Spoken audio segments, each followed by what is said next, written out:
بسم اللہ الرحمن الرحیم۔ سورہ فجر کا تقریباً پچھلا ایک حصہ آدھا حصہ ہو چکا تھا اور آج انشاءاللہ ہم اگلا حصہ پڑھیں گے۔ یہاں تک چل رہی تھی آیت نمبر 36 ہے، بہت چھوٹے چھوٹے لکھا ہوا ہے اس میں۔ کلا بل لا تکرمون الیتیم، ایک میں اس کو ہائی لائٹ کر دیتا ہوں۔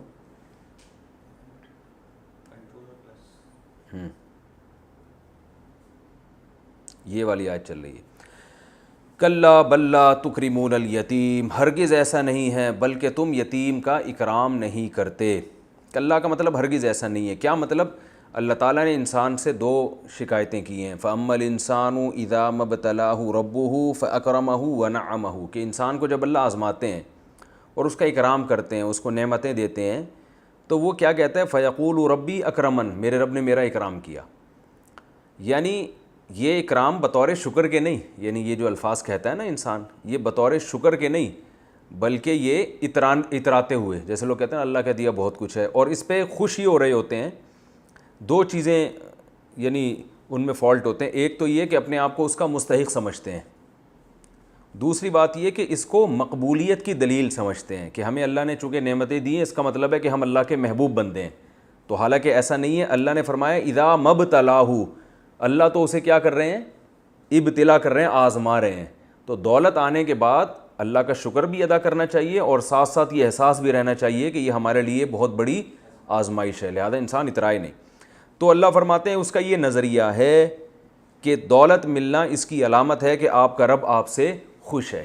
یہ نظریہ کیا ہے؟ کلا، اس نظریے پہ اللہ نے رد کیا، ہرگز ایسا نہیں ہے۔ اور دوسرا نظریہ کیا ہے انسان کا؟ اذا ما ابتلاہ فقدر علیہ رزقہ، کہ جب اللہ اسے آزماتے ہیں اور اس کے روزی تنگ کر دیتے ہیں، فیقول ربی اہانن، تو کیا کہتے ہیں؟ میرے رب نے میری توہین کی ہے۔ یعنی وہ غربت کو اور آزمائشوں کو کیا سمجھتا ہے کہ اللہ راضی نہیں ہے لہذا مجھے رسوا کر رہا ہے۔ تو یہ بھی غلط نظریہ ہے، کیونکہ یہ کافروں کا عقیدہ ہے کہ پیسہ آنا کامیابی کی علامت اور پیسہ جانا ناکامی کی علامت۔ تو اعمال پر مدار ہے، اللہ یہ ہمیں بتا رہے ہیں ان آیتوں میں کہ اصل جو کامیابی اور ناکامی پر وہ ہے وہ کس پر ہے؟ اچھے اعمال پر۔ تو اللہ فرماتے ہیں کلا، ہرگز ایسا نہیں ہے، یعنی دولت آنا یہ اس کی علامت نہیں ہے کہ اللہ کی نظر میں آپ مقبول ہیں، اور دولت جانا اس کی علامت نہیں ہے کہ اللہ آپ سے ناراض ہے۔ تو یہ اللہ فرماتے ہیں کلا، یعنی تمہارا یہ نظریہ درست نہیں ہے۔ اور آگے بتاتے ہیں یہ تو نظریے کی خرابی ہے، کانسیپٹ ٹھیک نہیں ہے، آگے اعمال میں بھی تمہارے گڑبڑ ہے۔ وہ اعمال کیا ہے؟ بلکہ اس سے بھی بڑھ کر، یعنی ایک تو نظریہ خراب، بلکہ مزید کیا ہے؟ لا تکرمون الیتیم، اعمال تمہارے اتنے برے ہیں کہ تم یتیم کا اکرام نہیں کرتے۔ بہت برا عمل ہے اس کا اکرام نہ کرنا۔ کیسے برا عمل ہے؟ میں ساتھ ساتھ اس کی تفسیر بھی بیان کرتا جا رہا ہوں کیونکہ اب ترجمہ تو الحمدللہ بہت آسان ہو گیا ہے۔ دیکھیے پہلی بات تو یہ کہ اس آیت میں اللہ نے یہ نہیں فرمایا کہ کلا بل تو ہی کیا ہے توہین الیتیم، کہ تم یتیم کی توہین کرتے ہو، بلکہ اللہ نے فرمایا تم یتیم کا اکرام نہیں کرتے۔ یعنی یہ اس سے بھی اوپر کا درجہ ہے۔ ایک ہوتا ہے کسی کی توہین کرنا، ایک ہوتا ہے نہ توہین کریں نہ اکرام کریں، اور ایک ہوتا ہے اکرام کرنا، عزت دینا، یہ اس سے اوپر کا درجہ ہے۔ تو اللہ یتیم کے بارے میں یہ چاہتے ہیں کہ یتیم کی توہین تو دور کی بات، بلکہ باقاعدہ یتیموں کا اکرام کیا جائے، کیونکہ وہ قابل ترس ہے معاشرے میں۔ اور یتیم اس بچے کو کہتے ہیں نابالغ ہو اور اس کا باپ فوت ہو جائے، تو جس نابالغ بچے کے والد کا انتقال ہو جائے گا اس کو شریعت میں کیا کہا جاتا ہے؟ یتیم۔ اس کے بہت زیادہ فضائل ہیں۔ سوال یہ پیدا ہوتا ہے کہ اس کے اتنے فضائل شریعت نے کیوں بیان کیے؟ بھائی باپ کا انتقال ہو گیا تو کیا ہو گیا؟ اچھا عجیب بات ہے، اس سے باپ کے رشتے کی ویلیو کا بھی پتہ چلتا ہے۔ بچپن میں بچے کی ماں فوت ہو جائے تو بظاہر نقصان زیادہ ہے، کیونکہ ماں جس طرح سے پالتی ہے باپ نہیں پالتا۔ بچپن میں بچے کو باپ کی ضرورت ہے یا ماں کی؟ بھئی زیادہ ماں کی ضرورت ہے نا، وہ دودھ پلاتی ہے۔ ابا تو صبح آفس جا رہے ہیں، شام کو آ رہے ہیں، بچے کو اٹھاتے بھی نہیں گود میں، ماؤں کو یہ تکلیف ہوتی ہے نا۔ اور زیادہ ٹائم کون دیتا ہے؟ ماں دیتی ہے، محبت بھی ٹوٹ کے وہ کرتی ہے۔ لیکن ماں مر جائے تو اسلام میں اس بچے کے لیے کوئی نہ الگ سے لفظ ہے اور نہ اس پہ خرچ کرنے کے فضائل اور نہ اس کے اکرام کے فضائل۔ یہ بہت اہم ٹیکنیکل پوائنٹ ہے۔ باپ مر جائے تو اسلام میں جو ہے نا اس کے بڑے فضائل ہیں، اس بچے کو جس نے سر پہ ہاتھ رکھا اتنی نیکیاں، اور اس کی کفالت اور اس کا مال کھانا اتنا حرام. تو اس سے پتہ چلتا ہے کہ بھائی باپ مرنے سے کچھ اس قسم کے نقصانات ہو رہے ہیں کہ ماں مر جاتی تو اس نوعیت کے نقصانات نہیں تھے. دیکھیں بچے کو ضرورت ماں کی ہے، لیکن ماں مر جائے باپ اس کی تلافی کر لے گا کسی اور طریقے سے. کوئی دائی لے کر آ جائے گا، کوئی اور عورت تنخواہ پہ رکھ لے گا جو بچے کو پال لے گی. ظاہر ہے وہ ماں جیسی محبت نہیں دے گی، لیکن بچے کو ماں جیسی محبت کی ضرورت تھوڑے دن کی ہے. لیکن باپ اگر مر جائے نا تو بچے کو جو تحفظ ملتا ہے باپ کی وجہ سے وہ تحفظ کبھی نہیں مل سکتا، وہ رل جاتا ہے معاشرے میں. اور ماں بیچاری کو پتہ بھی نہیں ہوتا کہ میرے بچے کے ساتھ معاشرہ کر کیا رہا ہے، اس کے حقوق کو ضائع کیسے کر رہا ہے. اس کی تربیت نہیں ہوگی، باہر وہ لڑکوں میں بیٹھے. میں نے تو آپ اس کا سب سے بڑا مشاہدہ یہ ہے کہ جن بچوں کے باپ جو ہے نا اکثر باہر ملکوں میں جاب کر رہے ہوتے ہیں، سب کی بات نہیں کر رہا، یہاں بھی تفسیر میں ایسے لوگ ہوں گے جن کے بہت سارے باہر جاب کر رہے ہوں گے، بچے پل رہے ہوں گے، ان کے علاوہ کی بات کر رہا ہوں. تو جن بچوں کے باپ باہر جاب کر رہے ہوتے ہیں اکثر وہ بچے بگڑ جاتے ہیں، ان کی تربیت نہیں ہو پاتی. یہ تو میں نے اپنی زندگی میں اپنی آنکھوں سے دیکھا ہے، بچے بگڑ جاتے ہیں. ماں نہیں کنٹرول کر سکتی، اسے باہر کی چالاکیوں کا پتہ نہیں ہوتا، وہ خود بیچاری بیوقوف بن جاتی ہے. ماں کی محبت میں تو شبہ نہیں کیا جا سکتا، لیکن ماں کا سایہ جو تحفظ بچے کو چاہیے نا جس قسم کا، وہ جیسا باپ دیتا ہے ویسا ماں دے نہیں سکتی. اس کے پاس اللہ نے اس کو یہ اختیارات اور قوت دی نہیں ہے. تو ایک کوالٹی تو باپ کی یہ ہے کہ وہ جس طرح سے شیلٹر بنتا ہے بچے کے لیے اس طرح سے ماں وہ شیلٹر بن نہیں سکتی. دوسری کوالٹی باپ کی یہ ہے کہ فقہاء نے لکھا ہے لِأَنَّ بِالرِّجَالِ مِنَ الْغَيْرَةِ مَا لَيْسَ بِالنِّسَاءِ. اولاد کے معاملے میں ماں میں بھی محبت باپ میں بھی، لیکن جو غیرت ہے نا وہ باپ میں زیادہ ہوتی ہے ماں کی نسبت. اب غیرت ایسی چیز نہیں ہے جو کسی لیبارٹری میں ٹیسٹ کروائی جا سکے. اب جیسے فقہاء نے بیان کیا ہے کہ میاں بیوی میں جب علیحدگی ہو جائے تو 7 سال تک بچہ ماں کے پاس رہے گا اور 9 سال تک بیٹی ماں کے پاس رہے گی، لیکن 9 سال کے بعد بیٹی کو باپ کے حوالے کیا جائے گا. اگر باپ نہیں لینا چاہتا پھر بھی اس کو بیٹی دی جائے گی لازمی، ماں کی کسٹڈی میں نہیں چھوڑا جائے گا بیٹی کو. وہاں فقہاء بیان کرتے ہیں لِأَنَّ بِالرِّجَالِ مِنَ الْغَيْرَةِ مَا لَيْسَ بِالنِّسَاءِ، اس لیے کہ اللہ نے باپ کو جو اولاد کے معاملے میں غیرت دی ہے وہ ماں کو نہیں دی ہے. اس کو بھی دی ہے، اتنی نہیں دی ہے. اب بیٹی جب جوان ہو رہی ہے نا تو اس کو ایک ایسے غیرت مند سہارے کی ضرورت ہے جو اس غیرت کے معاملے میں بہت سخت ہو. تو باپ اپنی بیٹی کے معاملے میں، اپنے بیٹے کے بچوں کے ساتھ کیا کچھ ہو جاتا ہے باہر، غلط حرکتیں بھی ہو جاتی ہیں، باپ ان سب چیزوں پہ نظر رکھتا ہے. ماؤں کو تو پتہ ہی نہیں ہوتا یہ چیزیں. باپ کو جیسی پتہ چلتا ہے کسی نے بچے کے ساتھ کوئی ایسی حرکت کی کوشش، آج کل تو یہ بھی بہت فحاشی بہت پھیل رہی ہے، باپ تو آنکھیں نکال دے گا جا کے، ماں بیچاری کیا کرے گی، ماں کو تو پتہ ہی نہیں چلتا. اور بیٹی کے ساتھ جو کچھ ہو سکتا ہے یونیورسٹیوں میں، کالجز میں، تو جو لڑکا اس کے ساتھ غلط کرنے کی کوشش کرے گا وہ لڑکی کے باپ سے ڈرے گا، ماں سے نہیں ڈرتا وہ. تو اللہ نے اس معاملے میں جو مردوں کو فضیلت دی ہے وہ عورتوں کو نہیں دی ہے. باپ اور بھائی اس طرح کے جو رشتے ہوتے ہیں نا یہ قتل تک کر دیتے ہیں، یہ بہت زیادہ اس معاملے میں غیرت میں آتے ہیں، تلواریں نکل جاتی ہیں اس معاملے میں. تو یہ جو ایسے، جیسے میں اس کی ایک مثال دیتا ہوں بیانات میں، جیسے پھول ہوتا ہے نا اس کے گرد کانٹے ہوتے ہیں، تو ان پھول تک پہنچنے کے لیے ان کانٹوں سے گزرنا پڑتا ہے. تو عورت کے گرد نا اللہ نے مردوں کے پہرے لگائے ہوئے ہیں. مردوں کا پہرا نہیں ہوگا تو عورتوں کو بیوقوف بنانا لوگ بنا رہے ہیں. ہمارے پاس کیسز آتے ہیں لڑکیوں کو بیوقوف بنایا جاتا ہے، ماں کو پتہ ہی نہیں ہوتا بیچاریوں کو ہو کیا رہا ہے دنیا میں. تو اس لیے اصولی طور پر اسلام نے اس بات کو مانا ہے کہ اگر بچے کا باپ فوت ہو جائے تو اس کا کوئی پرسان حال نہیں ہوتا، اس کی وراثت بھی کھائی جاتی ہے. چچا ماموں کھا جاتے ہیں بھائی آج کل. پھر میں بار بار کہوں وہ چچا ماموں جو میرا بیان سن رہے ہیں وہ اس میں بالکل بھی داخل نہیں ہے، لیکن عمومی طور پر وہ کھا جاتے ہیں. بڑا بھائی بیوقوف بنا دیتا ہے چھوٹے بھائیوں کو، یہ بھی ہوتا ہے. بعض دفعہ یہ ہوتا ہے بڑا بھائی ہے نا، باپ کا انتقال ہو گیا تو اس کے اب چھوٹے بھائی سارے اس کی کسٹڈی میں آ گئے، تو وہ اس میں وہ والا مادہ نہیں ہوتا. عام طور پر بہت کم ہوتے ہیں بڑے بھائی جو واقعی باپ بن کے دکھائیں، لیکن جہاں وہ ویسے تو چھوٹے بھائی کو اولاد کی طرح پالیں گے، لیکن وراثت کے معاملے میں کیا کرتے ہیں وہ کہ اکثر دیکھا ہے ہم نے کہ بڑا بھائی سارے کاروبار پہ قبضہ کر لے گا, چھوٹے بھائیوں کو بھی بیوقوف بنا دے گا. اس میں تو بڑے جھگڑے ہوتے ہیں اور بہت مسائل کھڑے ہوتے ہیں. چھوٹے بھائیوں کو بیچاروں کو پتہ ہی نہیں ہوتا ہمارے ابا کی وراثت گئی کہاں, وہ ان کو اعتماد میں نہیں لیتا. تو اس لیے اللہ نے بڑا حق بیان کیا کہ بھائی یتیم کا پوچھنے والا کوئی بھی نہیں ہے. جو قدرت نے جس کو سرپرست بنایا ہے نا, اس معاملے میں وہ باپ کو بنایا ہے.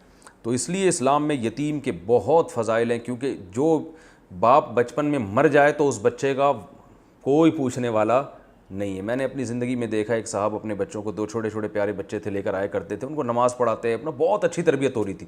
ہارٹ اٹیک سے وہ صاحب مر گئے. 2 سے 3 مہینے گزرے ہوں گے, میں نے ان کے بچوں کا جو حشر دیکھا نا, مجھے خون کے آنسو رونے کا دل چاہ رہا تھا. عجیب پاگل وہ بچے بدماش بنے ہوئے تھے محلے کے, اور بنٹے کھیل رہے ہیں, اور ماں کا کنٹرول ہی ختم ہو گیا. وجہ کیا ہے کہ پھر چاچا اور یہ لوگ آ گئے اور بچوں کو اپنے ساتھ لے کے جا رہے ہیں گھمانے پھرانے, اور وہ پھر خراب کر دی انہوں نے بچوں کو.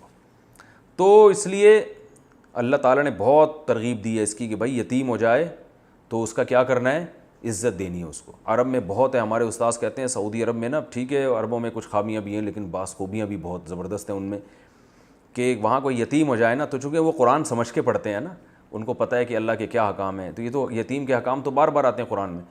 تو ہمارے استاذ فرما رہے تھے اتنا خرچ کرتے ہیں نا یتیموں پہ کہ بگاڑ دیتے ہیں, یعنی اتنے پیسے دیتے ہیں ان کو, شو روم سے نئی نئی گاڑیاں خرید کے دے رہے ہوتے ہیں.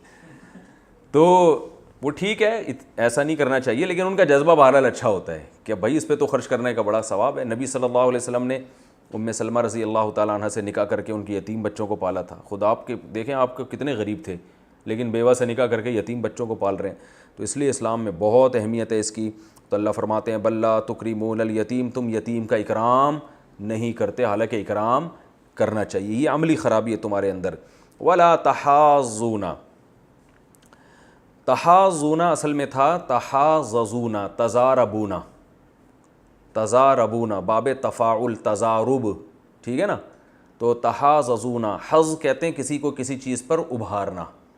تو ولا تحاضون, تم ایک دوسرے کو ابھارتے نہیں ہو, ایک دوسرے کو ترغیب نہیں دیتے, علی طعام المسکین, مسکین کے کھانا کھلانے پر.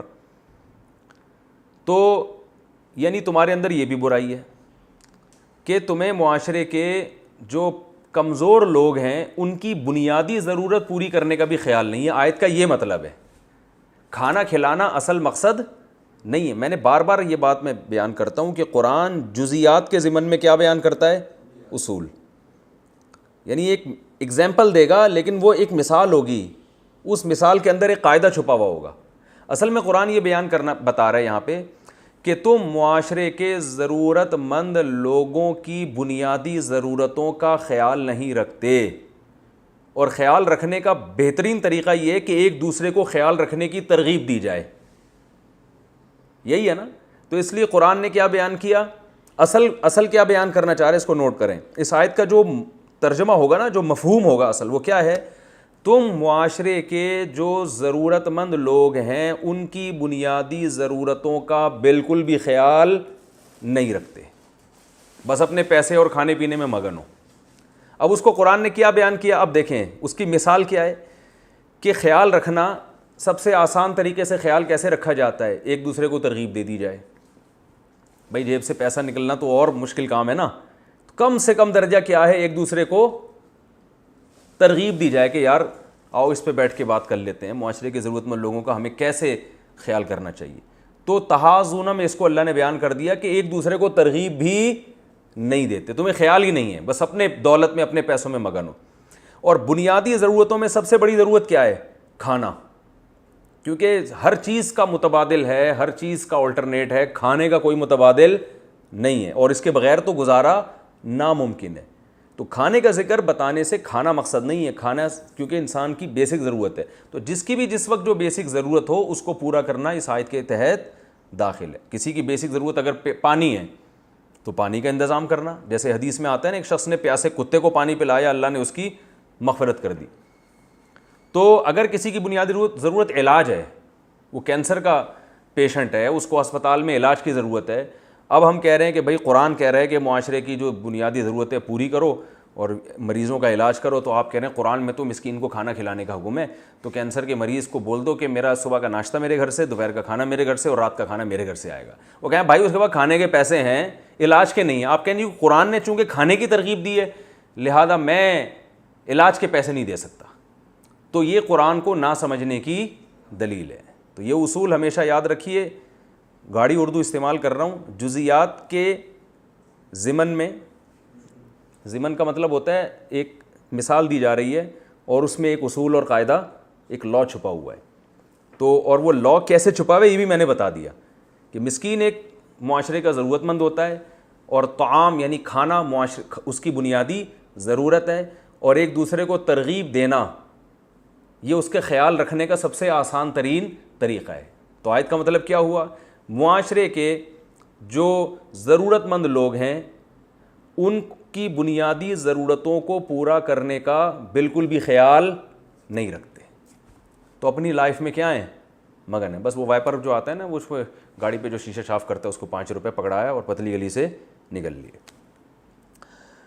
وَتَأْكُلُونَ التُّرَاثَ أَكْلًا لَمًّا، کیسی پیاری آیتیں، دیکھو یہ اس معاشرے میں نازل ہو رہی ہیں اور اس یتیم پر نازل ہو رہی ہیں جو نہ لکھنا جانتے تھے اور نہ پڑھنا۔ ایسی اخلاقی تعلیمات دنیا میں کسی کے باپ کے پاس بھی نہیں ہے، معذرت کے ساتھ تفسیر میں ایسے الفاظ استعمال نہیں کرنے چاہیے لیکن حقیقت ہے کسی مذہب کے پاس ہیں یہ تعلیمات، کہیں بھی نہیں ہے، اور معاشرہ ان تعلیمات کو فالو کرنا شروع کر دے تو کتنا پیارا معاشرہ وجود میں آ جائے۔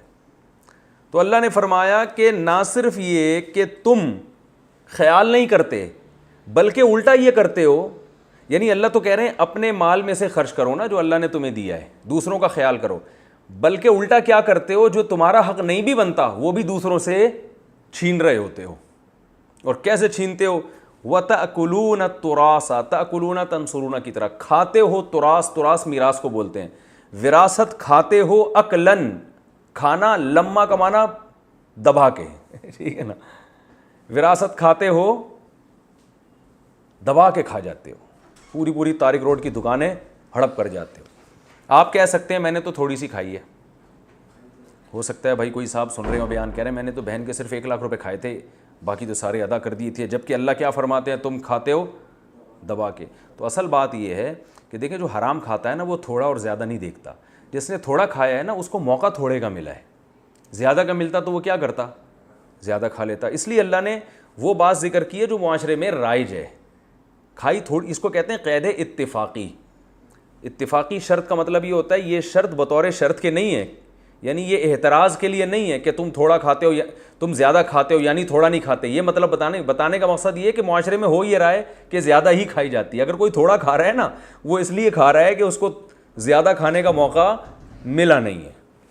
اللہ تعالیٰ فرماتے ہیں وَتَأْكُلُونَ التُّرَاثَ، اور تم وراثت کھاتے ہو، اکلا لما، ایسا کھانا، عقل کہتے ہیں کھانے کو، لما طبیعت سے کھاتے خوب، اور وجہ کیا ہے؟ وَتُحِبُّونَ الْمَالَ، تحب احبا اصل میں تھا احبابا، اکرما کی طرح، ادھر توجہ، اکرما، اور تحببو یحببو یکرمو کی طرح، تو احبابا کو احبا پڑھتے ہیں اور یحببو کو یحبو، اور تحببو کو تحبو، اور تحببونا تکرمونا کی طرح اس کو تحبونا، اور تم محبت کرتے ہو مال سے، حبن ایسی محبت جمع بھی بہت زیادہ، مال سے بھی تمہیں تھوڑی محبت نہیں ہے، دنیا کو مسافر خانہ نہیں سمجھتے، بہت زیادہ محبت ہے، تو یہ بہت زیادہ مال سے محبت کرنا بھی شریعت میں اچھا کام نہیں ہے، چونکہ اس لیے زیادہ محبت کی اجازت نہیں ہے کہ یہ دنیا مسافر خانہ ہے، اور اسی کا اگلی آیتوں میں ذکر ہے، کیونکہ ہم مال سے بہت زیادہ محبت کرتے ہیں، اس لیے کہ ہمیں بہت، میں نے بیان میں بتایا تھا نا کہ ہم کسی کا مکان دیکھ رہے ہوتے ہیں، اس کو دیکھ دیکھ کے رش کرتے ہیں، مکان میں رہنے والے کو نہیں دیکھتے کہ یار اس کی ہڈیاں دیکھو، یہ کیا اس بیچارے کی زندگی ہے اور کتنے دن میں زندہ رہے گا، ایک پل کا بھروسہ نہیں ہے۔ تو انسان اپنے آپ کو نہیں دیکھ رہا ہوتا کہ میری زندگی کتنی ہے، جس گھر میں رہتا اس کو اس کی جو ہے نا مضبوطی کو، اور اس میں اتنا بنیادوں میں سریا ڈلا ہے اور اتنی موٹی دیواریں، ان کو دیکھ دیکھ کے کیا ہو رہا ہوتا ہے؟ خوش۔ تو اللہ فرماتے ہیں تم مال سے محبت، اور یہ مال سے محبت ہی انسان کو ان برائیوں پہ اکساتی ہے کہ یتیم کا مال کھانا، اس کا اکرام نہ کرنا، وراثت ہڑپ کر دینا۔ جب انسان قناعت پسند ہوتا ہے بھائی جتنا اللہ دے دے بس اس پہ گزارا کرنا ہے، اور کم ہو گیا تو بھی گزارا کریں گے، زیادہ دے دیا تو بھی اللہ کی نعمت ہے، تو پھر یہ حالت نہیں ہوتی۔ آگے اللہ فرماتے ہیں کلا ہرگز ایسا نہیں ہے، یعنی تم جو مال سے محبت کرتے ہو، گویا تم بزبان حال یہ بتا رہے ہو کہ دنیا ہمیشہ رہے گی اور یہ سب اسی طرح چلتا رہے گا نظام، تو اللہ فرماتے ہیں کلا ہرگز ایسا نہیں ہے۔ اذا دکت الارض دکن دکا، جب کوٹ دیا جائے گا، دکا اصل میں تھا دوکی کا، زوریبا کی طرح، دکا کا یا دکوکو، اس کا معنی ہوتا ہے کسی چیز کا کوٹنا، تو دکا کا ضربہ کی طرح، تو اس کو پڑھتے کیا ہیں دکا، اور دکا اصل میں تھا دوکی کا۔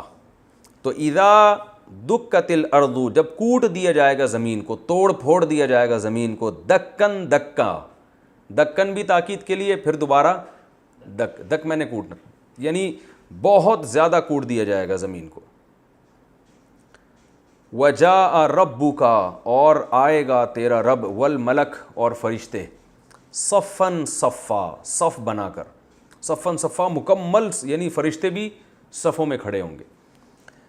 اچھا یہ بھی ایک علمی نکتے کی بات ہے کہ اس فرشتوں کے بارے میں بھی قرآن میں آتا ہے کہ جب اللہ کی حمد و ثنا کرتے ہیں صفیں بنا کے، نبی صلی اللہ علیہ وسلم جب نماز کے لیے آتے ہیں تو بعض دفعہ آپ فرماتے صحابہ سے الا تصفون کما تصف الملائکہ، تم ایسے صفیں نہیں بناتے جیسے فرشتے بناتے ہیں۔ تو فرشتے کیسے بناتے ہیں؟ بالکل مل مل کے کھڑے ہوتے ہیں، تو تم بھی ایسے مل مل کے کھڑے ہو جاؤ۔ تو اس سے پتہ چلتا ہے اسلام کے مزاج میں ڈسپلن ہے۔ آج تو دنیا میں سب سے زیادہ پھوڑ ہوگا نا، جس کی بیٹھے تو شلوار کا ناڑا لٹک رہا ہے، چلنے کی تمیز نہیں، کوئی ڈسپلن ہی نہیں ہے، اس کو سمجھتے ہیں لوگ ماشاءاللہ بہت پہنچے ہوئے بزرگ ہیں، بہت نیک آدمی ہے، اس کو تو کچھ ہوش ہی نہیں ہے دنیا میں۔ وہ ٹھیک ہے، میں کسی کا ناڑا خدا نخواستہ لٹک رہا ہوں تو میں یہ نہیں کہہ رہا کہ وہ برا آدمی ہے، ایک مثال، میری مثالیں اسی ٹائپ کی ہوتی ہیں معذرت کے ساتھ۔ تو یہ کیونکہ ہمارے ہاں ایسا ہو گیا ہے دینداروں کے، تو یہ سادگی ہے۔ بعض دفعہ انسان دنیا سے بے رغبتی کی وجہ سے بھی ہوتا ہے، اس کو کسی چیز کا ہوش ہی نہیں ہوتا، تو وہ اس لیے نہیں کہ ڈسپلن کی کمی ہے اس میں، وہ تو چلے ٹھیک ہے اچھی بات ہے، لیکن نارملی ہمارے ہاں بد نظمی کو کیا سمجھا جاتا ہے؟ کمال۔ آپ کسی کو چندہ دے کے رسید مانگ لیں، اس کو غصہ آ جائے گا، کیا مجھ پہ اعتماد نہیں ہے؟ کیا مجھ سے رسید مانگ رہے؟ بھائی ایک نظم ہے نا، کوئی آپ کی این جی او ہے، کچھ ہے تو آپ کیوں رسید نہیں ہے؟ تو اور اگر نہیں ہے تو پہلے بتاؤ بھائی کہ رسیدوں کا سسٹم ہی نہیں ہے کیونکہ این جی او نہیں ہے۔ ایک مثال دے رہا ہوں میں، تو معاملات میں بالکل صفائی نہیں ہے، ڈسپلن نہیں ہے۔ تو صفوں میں نبی صلی اللہ علیہ وسلم کس قدر اہتمام کیا کرتے تھے کہ یعنی جب صفیں تیار ہو جاتی نا تو آپ صلی اللہ علیہ وسلم چلتے تھے صفوں میں، دیکھتے تھے کہ کسی کا سینہ یا پیٹ آگے تو نہیں نکلا ہوا۔ تو مشہور واقعہ، ایک صحابی کو آپ صلی اللہ علیہ وسلم نے ایسے نوک لگائی تو انہوں نے کہا میں بدلہ لوں گا، ٹھیک ہے نا، آپ نے مجھے نوک لگائی ہے اس کی تلوار کی، تو انہوں نے کہا کہ میں تو بدلہ لوں گا، آپ نے فرمایا ٹھیک ہے۔ تو آپ صلی اللہ علیہ وسلم نے اپنے پیٹ کھولا تو انہوں نے بوسہ لے لیا آپ صلی اللہ علیہ وسلم کے پیٹ کا۔ تو وہ بھی یہی واقعہ ہوا تھا، صف کو پیچھے کرنے کے لیے آپ نے ایسا کیا تھا۔ تو آپ صلی اللہ علیہ وسلم بہت زیادہ، حالانکہ تھوڑی دیر کی نماز ہے، لیکن بھائی جب لائن سیدھی ہونی چاہیے، لائن کیا ہونی چاہیے؟ سیدھی۔ ٹیڑھی میڑھی لائن اسلام میں قبول نہیں ہے، لائن ہے تو سیدھی ہو، ٹیڑھی میڑھی نہیں، اور فاصلہ نہ ہو، تمیز سے کھڑے ہوں سارے کے سارے۔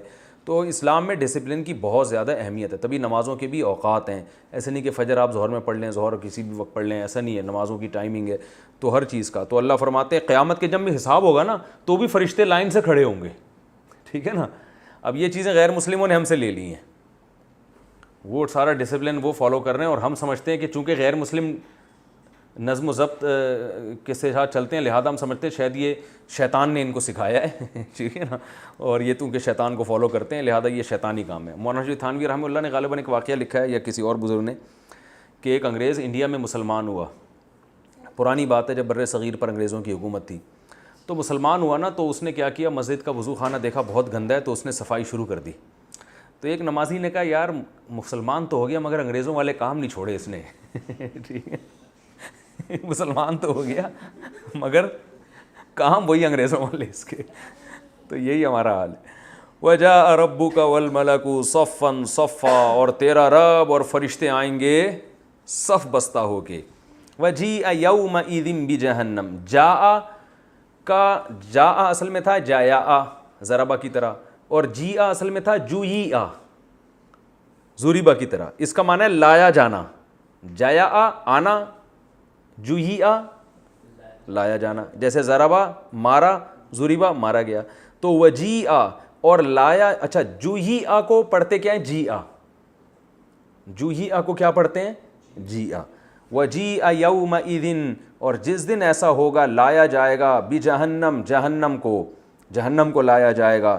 یومئذ، جس دن ایسا ہوگا یتذکر الانسان، انسان کو نصیحت حاصل ہو جائے گی.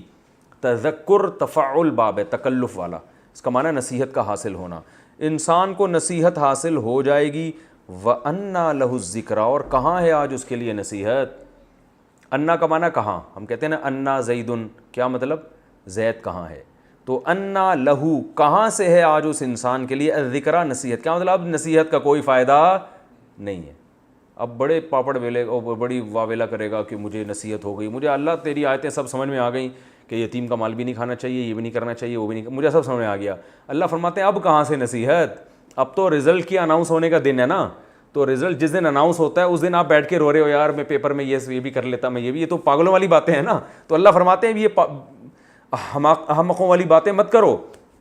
یتذکر الانسان، اس دن انسان کو نصیحت حاصل ہوگی. وَأَنَّا لَهُ الذِّكْرَىٰ، اور کہاں سے اب نصیحت، کہاں سے اب نصیحت، یعنی کہاں گئی نصیحت؟ اب تو نصیحت کا کوئی ٹائم نہیں ہے. یقولو، پھر انسان کہے گا یا لیتا، یا کا معنی ہائے. ویسے یا عربی میں کہتے ہیں کسی کو پکارنا، جیسے ہم کہتے ہیں نا یا اللہ، کیا مطلب؟ اے اللہ. تو لیتا سے، لیتا کہتے ہیں کاش، نی کا معنی میں، یا لیتنی، یا کا معنی کیا ہوگا؟ ہائے، پکار رہے گویا کسی کو، ہائے کاش، قدمتو، میں نے آگے بھیجا ہوتا. قدم یقدم تقدیما، سبح یسبح تسبیحا. قدمہ کا معنی آگے بھیجنا، ٹھیک ہے نا. کہتے ہیں نا قدامت پسند، جو چیز پہلے گزر چکی ہے، آگے جا چکی ہے ہم سے، ایسی چیزوں کو پسند کرتا ہے یہ. تو قدامت پسند، گدھے کو پسند کرتا ہے یہ، ٹھیک ہے نا، جہاز کو چھوڑ کر. کہتے ہیں نا قدامت پسند آدمی. قدیم وہ چیزیں جو پہلے گزر چکی ہیں، آثار قدیمہ کہتے ہیں نا، وہ چیزیں جو. تو وہ کہے گا یا لیتنی، ہائے کاش، قدمتو، میں نے آگے بھیجا ہوتا، لی حیاتی، اپنی اس زندگی کے لیے. حیات زندگی، تی کا معنی میری زندگی. کاش میں نے اس زندگی کے لیے کچھ آگے بھیجا ہوتا. انویسٹمنٹ ہو رہی ہے، بینکوں میں لکھا ہوتا ہے روپیہ بچائیے کل کام آئے گا. تو بچانے کا مقصد ہوتا ہے ابھی بینک میں جمع کر کے سود لے لیں، کل کام آئے گا. حالانکہ یقین نہیں ہے کہ آپ کل زندہ رہیں گے یا نہیں رہیں گے. تبھی حدیث میں آتا ہے تمہارا مال وہ ہے جو کھا کے ختم کر دیا، جو بچا دیا وہ تمہارا تھوڑی ہے. تو لیکن یہاں کے لیے انسان کہے گا کاش میں نے اس کل کے لیے بھی کچھ بچایا ہوتا. آج ایک تاجر سے میری بات ہو رہی تھی، وہ یہ کہہ رہے تھے کہ یار ہم لوگ یہ کرتے ہیں تو ہم کچھ بکرا کاٹتے ہیں تاکہ ہمارے جب بھی کنسٹرکشن کا کام کرتے ہیں نا، تاکہ یہ مکان صحیح بن جائے اور اس میں بلائیں نہ آئیں. تو میں نے کہا وہ تو بکرا کاٹنا ویسے بدعت عمل ہے، صدقہ کر دیا کرو. لیکن میں نے کہا وہ صدقہ جو ہے نا، آپ اس بلاؤں کو ٹالنے کے لیے تو کر رہے ہو کہ کنسٹرکشن میں یہ نہ ہو وہ نہ ہو. اصل بلا تو قیامت کے دن آئے گی، جب جتنے آپ نے کاروبار کیا اور جو کچھ زندگی بھر کرتے رہو اس کا حساب دینا پڑے گا. تو وہاں کی بلاؤں کو ٹالنے کے لیے کیا کرنا چاہیے؟ صدقہ. اس کے لیے کوئی کوشش نہیں کرتے ہم لوگ. تو اللہ فرماتے ہیں قدمت لحیاتی، وہ کہے گا کاش میں نے اس زندگی کے لیے بھی کچھ آگے بھیجا ہوتا. فَيَوْمَئِذٍ، پس یومئذٍ، جس دن ایسا ہوگا، لا يعذب، نہیں عذاب دے گا، عذابہ، اس اللہ کے عذاب جیسا عذاب، احد، کوئی بھی. جس دن یہ قیامت ہوگی نا اور یہ باتیں ہوں گی تو اللہ کے عذاب جیسا عذاب کوئی بھی نہیں دے گا، یعنی بہت سخت عذاب اللہ دے گا. ولا یوثق، اوثق یوثق، اکرم یکرم کی طرح. اس کا معنی ہوتا ہے، اوثق کا معنی ہوتا ہے پکڑنا. دیکھو میثاق ایک ایگریمنٹ کو بولتے ہیں، کہتے ہیں نا میثاق مدینہ، لفظ سنا ہوگا نا. تو میثاق کیوں کہتے ہیں؟ اس لیے کہ اس ایگریمنٹ میں بھی انسان ایک دوسرے کے ساتھ جڑ جاتے ہیں. اور لوگ کہتے ہیں میں بڑے وثوق سے کہہ رہا ہوں، کہتے ہیں نا. تو وثوق کا مطلب بھی میں گویا پورے، یعنی اعتماد ہے مجھے، اور گویا میں اپنی بات میں جکڑ گیا ہوں، میں اس سے رجوع نہیں کر سکتا. تو ولا یوثق وثاقہ، اللہ فرماتے کوئی نہیں پکڑے گا، وثاقہ، اس اللہ کے پکڑنے جیسا، احد، کوئی بھی نہیں. جس دن ایسا ہوگا یعنی قیامت آئے گی تو اللہ کے عذاب جیسا عذاب بھی کوئی نہیں دے سکتا اور اس کی پکڑ جیسی پکڑ بھی کوئی نہیں کر سکتا. یا ایتھا النفس المطمئنہ، اے وہ نفس جو مطمئن ہے. قرآن میں بعض الفاظ محذوف ہوتے ہیں، یعنی یقالو، اس دن کہا جائے گا، اناؤنسمنٹ ہوگی. کیا اناؤنسمنٹ ہوگی؟ اے وہ نفس، نفس سے مراد انسان ہے. یا ایوہا، آپ نے سنا ہوگا نا ایوہا، یہاں ایتو، ایو کی مؤنث آتی ہے ایتو. نفس کا لفظ عربی میں مؤنث ہے، مراد تو اس سے انسان ہے جس میں مرد بھی ہیں عورتیں بھی ہیں، لیکن نفس کا لفظ کیا ہے عربی میں؟ مؤنث. اس لیے ایو کی بجائے کیا استعمال ہوا؟ ایتو. یا ایتوہ النفس، اے وہ نفس المطمئنہ جو مطمئن ہے. مطمئن کا لفظ اردو میں استعمال ہوتا ہے، بھائی میں پورا اطمینان ہے مجھے. تو مطمئن کس بات سے؟ یعنی اللہ کی توحید پر بھی مطمئن، پیغمبر کی رسالت، ختم نبوت، نیک اعمال، ان تمام چیزوں پہ جو مطمئن تھا. تو ایسے نفس کو خطاب ہوگا، کیا خطاب ہوگا؟ ارجعی، رجع یرجع، ضرب یضرب، اس کا معنی ہوتا ہے رجوع کرنا. تو یضرب کا امر کیا آتا ہے؟ اضرب. تو یرجع کا امر کیا آئے گا؟ ارجع. اور ارجع کی مؤنث ارجعی، کیونکہ نفس مؤنث ہے نا، اس لیے ارجع کے بجائے کیا آ رہا ہے؟ ارجعی.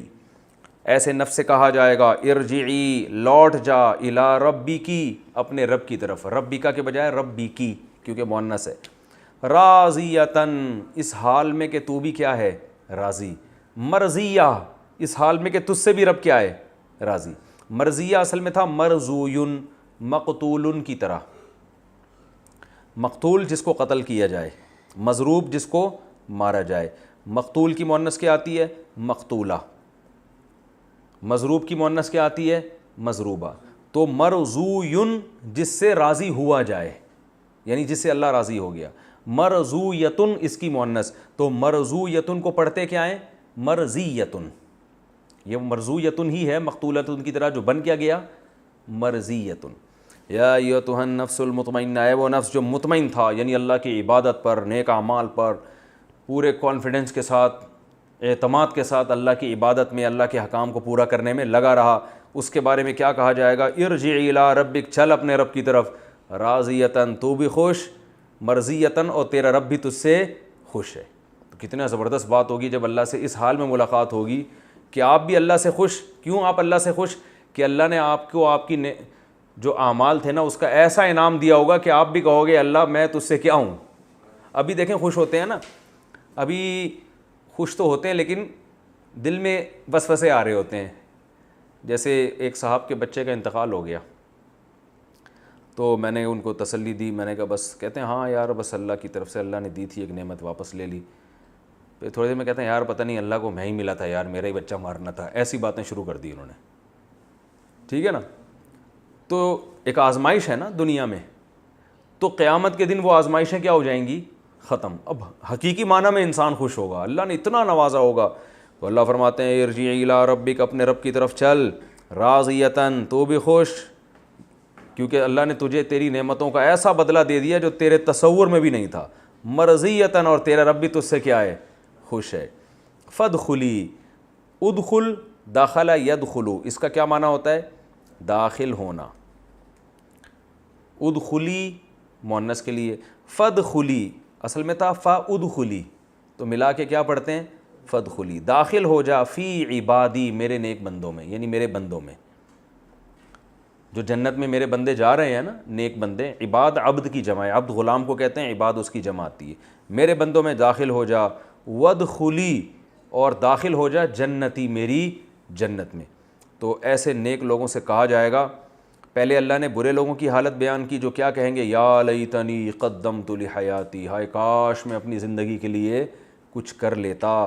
اور اللہ فرماتے ہیں پھر ایسا عذاب اللہ دے گا، اس ندامت کا کوئی آخرت میں فائدہ نہیں ہوگا. ایسا عذاب دے گا کہ اس عذاب جیسا کسی نے عذاب نہیں دیا، اور ایسی پکڑ کرے گا کہ اس کی پکڑ جیسی کسی کی پکڑ ہو نہیں سکتی. اور نیک لوگوں کے ساتھ اللہ کیا سلوک کرے گا؟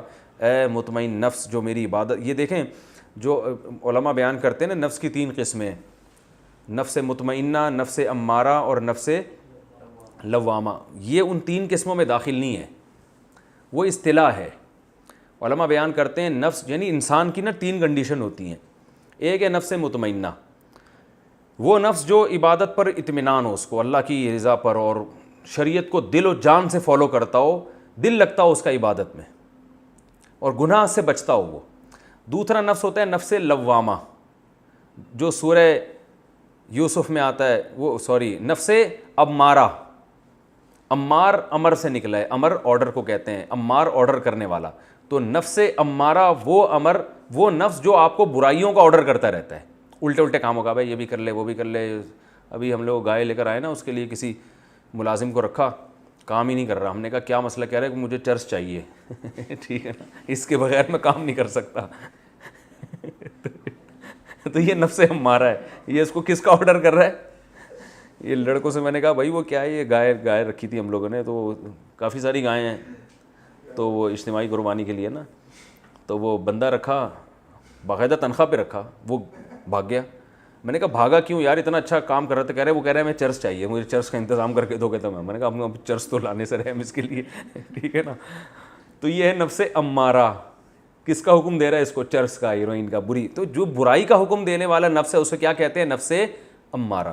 جیسے یوسف علیہ السلام نے جب اپنی برات کا اعلان کیا نا کہ زلیخا نے جو مجھ پہ تہمت لگائی ہے میں بری ہوں, تو فوراً تواضعاً کیا کہا انہوں نے؟ وما ابرئ نفسی, میں یہ نہیں کہتا میرا نفس بڑا نیک ہے. ان النفس لامارۃ بالسوء, نفس کا تو کام ہے سو کا حکم دینا, برائی کا حکم دینا. یہ تو میرے رب نے بچا لیا. تو یہ تواضع تھی نا ان کی, کہ اپنے آپ کو بھی نفس امارہ میں داخل کر رہے ہیں, پھر کہہ رہے ہیں کہ میرا نفس بھی وہی ہے لیکن اللہ نے بچا لیا مجھے.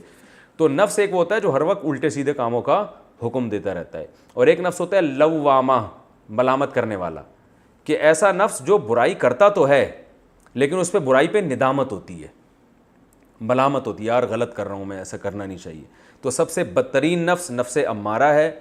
اس سے اچھا نفس لوامہ, جو برائی کر تو لے لیکن اس کو ندامت ہو. تیسرا نفس مطمئنہ, جو مطمئن ہو کہ بھائی نہ برائی کرنی ہے کہ بعد میں پھر ملامت کرنی پڑے. ٹھیک ہے نا. اور اللہ کی نعمتوں پر اور اللہ کی تقدیر پر راضی اور شریعت پر اطمینان ہو. پھر اگر کوئی غلطی ہو جائے وہ تو کسی بھی انسان سے ہو سکتی ہے. تو یہاں وہ مراد نہیں ہے, وہ تو ایک فقہا یعنی مفسرین کی ایک ٹرم ہے. یہاں ایک سیدھا سادہ مطلب یہ ہے کہ جو بھی شریعت کو فالو کر رہا ہے اس میں نفس لوامہ بھی داخل ہے. اگر کسی سے گناہ ہو جائے اور وہ توبہ سچے دل سے کر لے ندامت کی وجہ سے, تو وہ بھی نفس مطمئنہ ہی میں داخل ہے اللہ کی نظر میں. تو اللہ نے فرمایا کہ اے نفس جو مطمئن ہے, جو اللہ کی عبادت پر مطمئن تھا, جس کو اعتراض نہیں ہے شریعت پر, اسلام پر, تو آج اللہ کہیں گے چل اپنے رب کی طرف, تو بھی خوش اور اللہ بھی تجھ سے خوش. تو اس صورت کا خلاصہ میں بیان کر دیتا ہوں, وقت تھوڑا رہ گیا. اللہ نے قسمیں اٹھائی ہیں راتوں کی, پھر اللہ نے فرمایا کہ تمہارے رب, تم نے دیکھا نہیں ہے اللہ نے قوم عاد اور قوم سمود کے ساتھ کیا کیا اور کیسا ان کو تباہ و برباد کیا. تو تمہیں عبرت حاصل ہونی چاہیے لیکن تمہیں عبرت حاصل نہیں ہوتی. تم دیکھتے نہیں کہ قوم عاد قوم سمود کو کتنی نعمتیں ملی تھیں مگر پھر بھی تباہ ہو گئے. تمہاری حالت کیا ہے کہ اکرمہ و نعمہ, اللہ جب اکرام کرتے ہیں اور نعمتیں دیتے ہیں تو قوم عاد اور قوم سمود کی طرح تکبر کرتے ہو, بولتے اب اللہ کا دیا ہمارے پاس بہت کچھ ہے. یعنی اترانے کے لیے کہتے ہو, شکر کے لیے نہیں, اس سے تواضع نہیں پیدا ہوتی. تو مال ہی کو سمجھتے ہو اللہ کی رضا کا ذریعہ, اصل چیز ہی تمہاری نظر میں دولت ہے. اور جب غربت آتی ہے رب نے بیڑا غرق کر دیا, ربی اہانن, اللہ نے کیا کر دیا. اور آج ہم لوگوں کی یہی حالت دیکھ رہے ہیں کہ پیسہ نہیں ہوتا تو سمجھتے ہیں اللہ ہم سے ناراض ہے, پیسہ مل گیا تو سمجھتے ہیں اللہ ہم سے بہت زیادہ خوش ہے. تو ایسا نہیں ہے. تو اللہ فرماتے ہیں کلا, ہرگز ایسا نہیں ہے. تمہارے اندر یہ نظریاتی خرابی بھی ہے, اور عملی خرابی کیا ہے؟ یتیم کا اکرام نہیں کرتے, مال کھا جاتے ہو وراثت کا, اور تحبون المال حبا جما, مال سے بے پناہ محبت. تو یہ تمام اخلاقی برائیاں ہمیں اپنے اندر سے ختم. اصل میں تو مال کی محبت ہے نا, یہ ان تمام برائیوں کی جڑ ہے. علماء کہتے ہیں کہ حب الدنیا رأس کل خطیئہ, دنیا کی محبت ہر برائی کی جڑ ہے. دنیا کو دل سے نکال دو گے تو یہ برائیاں خود بخود کیا ہو جائیں گی؟ ختم. جب دولت سے محبت اتنی جتنا رہنا ہے اس کے ساتھ, تو اور وہ یہ نکلے گی کیسے؟ بار بار اذا دکت الارض دکن دکا, یہ سوچو یہ زمین تباہ ہو جائے گی بھائی. یہ ورلڈ ٹریڈ سینٹر گرا نا, تو ایک تو ورلڈ ٹریڈ سینٹر گرا جس پہ دنیا اتنی حیران ہو گئی یہ کیا ہو رہا ہے, تو پوری زمین ہی ایک دفعہ تباہ ہو جائے گی, یہ ساری بلڈنگیں مٹی بن جانا ہے, اور اس سے پہلے ہم مٹی بن جائیں گے. تو یہ سوچنا چاہیے انسان کو, مسافر خانہ ہے, اس سے مال کی محبت کم ہوگی. جب کم ہوگی تو خرچ کرنا سیکھے گا, پھر کھلائے گا لوگ معاشرے کو, غریب لوگوں کو, مسکینوں کو, رشتہ داروں پہ خرچ کرے گا. اللہ تعالیٰ عمل کی توفیق عطا فرمائے. بھائی ایک بات آپ لوگوں سے یہ بھی کرنی ہے, ماشاءاللہ ایک طالب علم ہے مدرسہ عثمانیہ کا جو پشاور میں بڑا مدرسہ ہے, اس کا ماشاءاللہ رزلٹ بھی سنا ہے بہت اچھا ہے, وفاق میں ان کے طلبہ اکثر ٹاپ کرتے ہیں، اول آتے ہیں. تو ان کا ایک طالب علم ہے محمد حسان تو انہوں نے ماشاءاللہ یہ بڑا اچھا کام کیا ہے کہ یہ جتنے ہمارے لیکچر ہیں نا ان کو ریٹن فارم میں لے کر آئے ہیں وہ، اور میں نے ان کا وہ دیکھا ہے کام بہت اچھا ہے، شاندار ہے. تو میرا تو ارادہ تھا اس کو کال کر کے میں شکریہ ادا کروں اور اس کو تھوڑا سا ترغیب دوں. تو آج مجھے خیال ہوا ہے تفسیر کے دوران میں اپنے جو ہے نا ایک جو جذبات ہیں وہ ریکارڈ کروا دوں تاکہ ایک اچھی اس کی حوصلہ افزائی ہو جائے. اور وہ کمنٹس میں جو کسی نے خلاصہ بیان کیا ہوا ہوتا ہے یہی ہے، محمد حسان ہی ہے. اکثر میں تفسیر کے نیچے کمنٹس دیکھتا ہوں، روزانہ جو ڈیلی جو لیکچر اپلوڈ ہوتا ہے نا اس کا بھی کسی نے خلاصہ کیا ہوا ہوتا ہے. تو وہ بھی اگر یہی محمد حسان ہے تو دوبارہ سے ان کا شکریہ. یہ ٹھیک ہے نا. وہ اگر کوئی اور لڑکا ہے تو ان کا نمبر مجھے دیجیے گا، میں اس سے فون پہ اس کی حوصلہ افزائی کروں گا. کافی محنت والا کام ہے روزانہ ہر لیکچر کو یار وہ بیٹھ کے خلاصہ لکھنا. تو اللہ تعالیٰ ان کے لیے صدقہ جاریہ بنائے. بہت خوشی ہوئی ہے مجھے یہ دیکھ کے.